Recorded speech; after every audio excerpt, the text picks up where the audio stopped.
Bom, pastor, eu quero já começar perguntando, né, sobre como que é, se o senhor nasceu no berço cristão, ou se teve um momento ali que o senhor se converteu, como que foi esse período? Então, irmão Guilherme, eu não comecei, né, num berço cristão. Eu nasci em meio a um povo católico. Minha avó era bastante católica, meu avô. Mas eu nasci em um período em que na minha cidade havia muitos centros de macumba, né? E acabou que a minha mãe, por fraqueza de não conhecer o evangelho, não ter um conhecimento com a palavra, né? E acabou que ela começou a participar deste centro espírita e automaticamente ela indo também, né? Eu tive participação também nesse centro espírita. E foi um tempo muito difícil para mim, tempo muito difícil para minha mãe, porque naquele tempo em que eu ainda tinha mais ou menos 2 anos de idade, o meu pai haveria largado da minha mãe e o meu avô haveria falecido. E o meu avô, ele era a coluna daquela casa e meu pai era para ser a segunda coluna. Mas aí o que aconteceu? Quando meu avô morre e meu pai separa, a coluna se quebrou as duas. Então o que acontece? A minha avó não tinha condições de estar cuidando de uma mãe solteira. Não tinha condições de estar cuidando de crianças também. E a minha mãe, então, o que acontece? Ela arruma um serviço braçal, em roça, e ali onde ela trabalhava, ela ia plantar eucalipto para poder trazer o sustento para casa. Mas não era sempre que tinha esse serviço, era só as temporadas que havia esse serviço. Então, o que acontece? A gente começou a passar por momentos muito difíceis na nossa vida, sabe? Passamos um momento muito difícil, por quê? Porque quando a minha mãe alugava uma casa e ela ia pagar o aluguel, pagava o primeiro mês, no segundo mês não conseguia. Aí o dono, vendo que a gente não tinha condições, pedia para minha mãe a casa. Falou assim, infelizmente vocês não têm condições de estar pagando aluguel, eu quero que a senhora desocupe essa casa. A gente passamos por um momento muito difícil, sabe? Sem conhecer a Deus, no meio do espiritismo. E começamos a passar por muita necessidade, passamos até mesmo fome naquela cidade. Porque a cidade que eu moro é uma cidade muito bonita, uma cidade turista, né? Cidade de Januária, Minas Gerais. Quero mandar um abraço para Januária, para todos os mineiros, para o estado de Minas, né? E em especial para a minha cidade de Januária. Mas o que acontece? A cidade sendo boa, mas infelizmente para mim e para minha mãe, não foi uma época boa para a gente. Então chegou o tempo da gente não ter nem mesmo o que comer dentro da nossa casa. Armário vazio, despensa vazia. E o que acontece?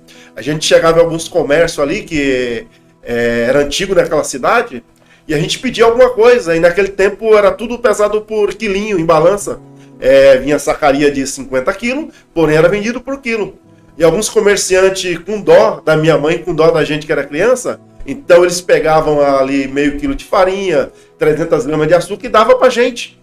E muitas das vezes o que acontece? A gente chegou ali no fundo do quintal, que tinha um pé de ervacideira, que muitos conhecem, a gente arrancava a folha da ervacideira e ali a gente fazia um chá, colocava café, ou melhor, colocava farinha misturado, aí era um alimento que a gente fazia para não passar fome. Então essa era a vida que a gente vivia naquele lugar, né? E naquele tempo ainda eu haveria contraído uma bactéria do leite de uma vaca que foram tirar leite da vaca e a vaca estava contaminada. E essa bactéria, ela veio em cima de mim, na minha vida, para me derrubar. E eu cheguei quase a morrer. Então o que acontece? Naquela cidade, fui levado no hospital, mas os médicos falavam que não tinha jeito para mim. Os médicos diziam que para mim estava tudo acabado. Aí a minha mãe me levava em centro espírita, eles falavam a mesma coisa, que não tinham o que fazer. Às vezes eles falavam que havia cura, mas não tinha certeza. Até que acontece? Um dia minha mãe resolveu estar saindo do estado de Minas, de Januária, e resolveu estar vindo para o estado de São Paulo. E ali no estado de São Paulo, aqui no estado de São Paulo, a gente foi morar em Guarulhos. Aí o que acontece? Quando a gente chegou ali, a gente foi morar bem do lado de um centro espírita, sabe? Um centro de macumba. E o que acontece? A gente começou de novo a buscar ali alguma melhora, alguma coisa, mas não tinha melhora ali. Até que um certo dia, a gente passamos por um momento muito difícil sobre a nossa vida E eu fiquei muito ruim naquele dia. A minha mãe foi até um hospital mais próximo. E quando eu passei ali no hospital, irmão Eric, o médico falou para minha mãe que não tinha mais condições para mim. Que não tinha mais vida. Né? Que a única solução ali, entendeu? Era estar me medicando até esperar a hora que chegasse a morte para mim, que era isso que eles achavam que ia chegar. Né? Mas eu falo uma coisa para vocês, Deus ele sempre tem um plano de escape para a vida do homem. Né? Igual você perguntou como o senhor conheceu. Neste tempo, tem um tio meu em Bragança, em São Carlos, na cidade de São Carlos, que esse tio meu, ele é pastor. E a esposa dele também é pastora também, sabe? E são uns pastores muito abençoados por Deus, muito espiritual, uns pastores de oração que buscam muito a presença de Deus. E a minha mãe pegou e falou para mim assim, olha, como você está muito doente, nós temos 2 objetivos. De levar você para a casa do seu tio, lá em Bragança, lá em São Carlos, ou levar você de volta para Januária. Só que eu não queria voltar, porque era 1.200 quilômetros de volta para poder chegar até Januária. Então era longe. E uma criança senti muito enjoo, passei muito mal quando vim. Eu falei, não, então vamos para a cidade de São Carlos, que é mais perto. Ali o tio vai cuidar de mim, eu creio que tudo vai ficar bem. Aí o que acontece? Chegou o dia, a minha mãe arrumou as coisas, e a gente vamos sem imaginar, quando chegamos na casa do meu tio, nessa época eu não sabia que ele era pastor. Mas quando eu chego lá, ele pegou e falou assim, não, eu sou pastor da Igreja Assembleia de Deus, né?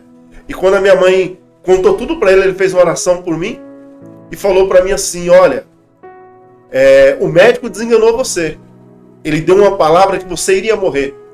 Mas eu quero falar para você uma coisa, que a última palavra, ela não vem do homem. A última palavra, ela vem de Deus. Aí o que acontece? Naquele decorrer, eu comecei a frequentar ali aqueles cultos, né? A minha mãe voltou embora para Guarulhos, eu fiquei com meu tio. Num período mais ou menos de 1 ano ali. Nesse período de 1 ano, foi a minha primeira convenção.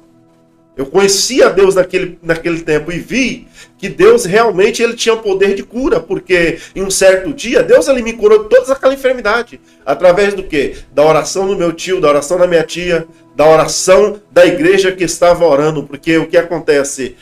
A oração ela é muito poderosa.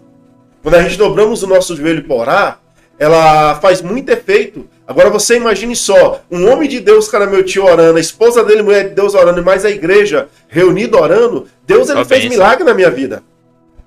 Entendeu? Então aí foi a minha primeira convenção. Eu me converti, né? E fiquei esse tempo de 1 ano ali na igreja, adorando o nome do Senhor, juntamente com meu tio e a minha tia, na cidade de São Carlos.